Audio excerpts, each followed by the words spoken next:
Masih bahwa Presiden Prabowo membekukan sementara MPR DPR setelah kasus aksi kemarin. Ya, jadi ada informasi memang ini bergulir tuntutan publik dan respon pemerintah. Ada narasi itu kan.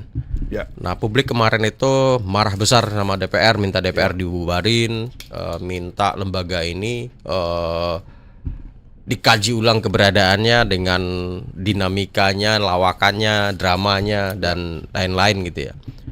Nah, muncullah ide lama sebenarnya, Presiden sebelumnya pernah menyampaikan itu juga waktu itu almarhum Gus Dur, walaupun kemudian itu tidak bisa pegangan hukumnya nggak ada gitu ya. Nah, narasi ini kembali didengungkan oleh netizen gitu ya. Ini salah satunya di Breaking News 69. Dan akun ini kalau saya perhatiin ini banyak yang memproduksi informasi-informasi yang di luar faktanya nggak ada, tapi informasinya dikemas seperti berita gitu. Nah, di akun ini. Nah, peristiwa ini ngambil fact tadi, Bang. Jadi permintaan publik yang begitu deras, dia berusaha menjawabnya dengan bahwasanya Prabowo ingin membubarkan DPR. Karena itu pasti hit ketika dia publish, posting, itu pasti hit. Karena lagi rame. Lagi gitu. trending. Lagi trend. Nah, ketika itu di posting, itu akan banyak respon. Ini terbukti dari video ini, responnya sampai 19.200. Banyak sekali. Komentar 1.200 sekian. Nama akunnya Breaking News lagi ya? Breaking News 69. Breaking News 69. Ini di itu ya, di TikTok ya? Di TikTok. Nah, di narasinya itu adalah pidato pertanggungjawaban Presiden terhadap rakyat jika dalam 1 minggu ke depan undang-undang perampasan aset koruptor tidak segera disahkan, maka jangan salahkan rakyat Indonesia. Dan sesuai dengan amanat rakyat, saya akan berbekukan sementara MPR. Nah, itu kira-kira narasi yang disampaikan dari gambar ini. Nah, setelah kita cek, gambar ini adalah salah satu foto di antara yang kemudian diambil, dikasih caption seperti tadi. Fotonya benar, Prabowo berada di DPR, tetapi narasinya ditambahkan. Karena sesuai dengan undang-undang kita bukan parlementer gitu ya. Kita presidensial ya. Jadi presiden itu tidak bisa membubarkan DPR gitu. Nah, itu terbukti di zaman Gus Dur nggak bisa gitu. Tapi memang Indonesia pernah melakukan itu di zaman Soekarno. Zaman Soekarno dibentuk DPR gotong royong habis itu kan. Membubarkan DPR dan membentuk DPR gotong royong. Buatan presiden ya. Ya. Memang pernah terjadi, tapi Gus Dur waktu itu pernah menginisiasi lagi. Tapi bukannya DPR yang bubar, dia yang geser gitu. Iya. Waktu itu Gus Dur juga bilang DPR seperti anak TK ya. Iya. Dibikin keputusan presiden apa waktu itu, saya lupa. Ya, cuman nggak ada ngikutin ya. Nggak ada ngikutin karena nggak ada acuan hukumnya gitu. Sebenarnya gampang ya buat melengsarkan seorang presiden ya. Ketika dia ngeluarkan dekret, nggak ada yang mau ngejalanin, termasuk TNI dan Polri-nya. Iya.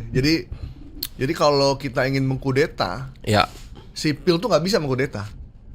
Sipil cuma bisa demo. Yang bisa mengkudeta itu mereka yang punya senjata. Senjata ya, bisa mengambil alih gitu ya. Jadi kalau ada pemerintah yang takut sama masyarakat sipil tuh aneh gitu. Karena masyarakat sipil tuh nggak punya apa-apa. Senjata nggak punya, pengaruhnya nggak banyak. Nggak punya barakuda. Nggak punya bom, nggak punya apa-apa gitu. Jadi agak aneh kalau ada pemerintah yang takut dengan rakyat sendiri dengan rakyat sipil. Itu seperti terjadi di Bolivia ya. Kalau di kita kan nggak begitu. Enggak, kita nggak takut. Di Bolivia tuh orang takut banget sama masyarakat sipil gitu. Ternyata di kudetanya mah tentara. Karena yang bisa mengkudeta, yang bisa menyerang istana itu hanya mereka yang punya senjata. Siapakah mereka? Damkar. Iya, Damkar punya ini selang air. Bisa. Kalau selang air isinya ini. Punya senjata kapak itu untuk kapak buat itu ya. Gancurin kaca tebel. Gancurin pohon. Gitu. Nah, tapi ini lumayan cukup menyebar juga nih infonya. Menyebar banyak, Bang. Cukup luas. Tapi si Breaking News ini udah ngapus tadi, saya cek udah dihapus sama dia. Udah ngapus ya? Iya, iya, iya. TikToknya Breaking News. Oke. Oke ya, jadi Prabowo bekukan sementara MPR DPR, kita nyatakan hoax ya. Karena konstitusi kita tidak memungkinkan seorang presiden membubarkan parlemen. Presiden hanya bisa mengganti Kapolri dan Panglima TNI dan juga mengganti menteri. Ya, reshuffle hari ini. Kemarin ya reshuffle. Yang diminta siapa? Kapolri udah diganti? Yang diminta siapa, yang diganti siapa? Aduh, parah nih karena gua. Oke. Aduh,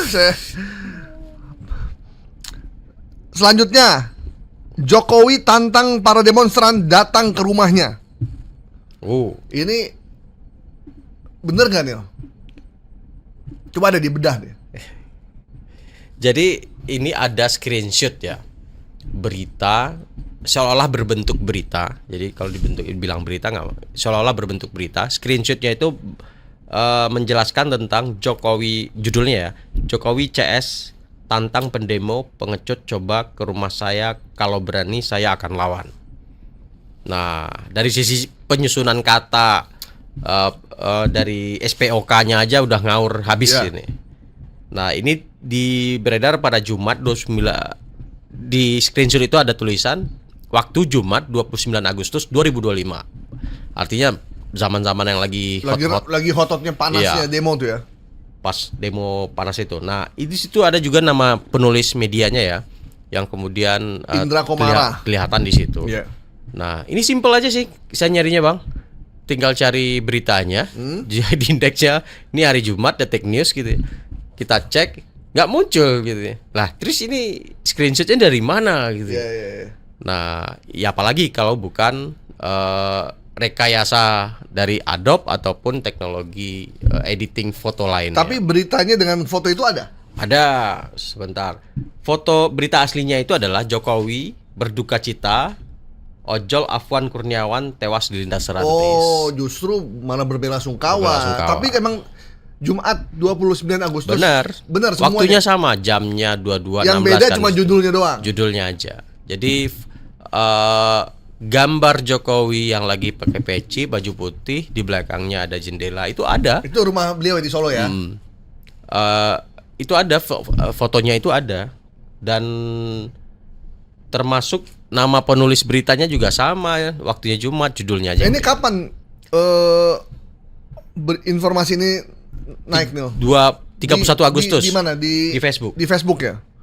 Tanggal berapa? 31 atau 2 hari setelah berita ini. Nah, ini kalau bisa orang percaya, ini bisa di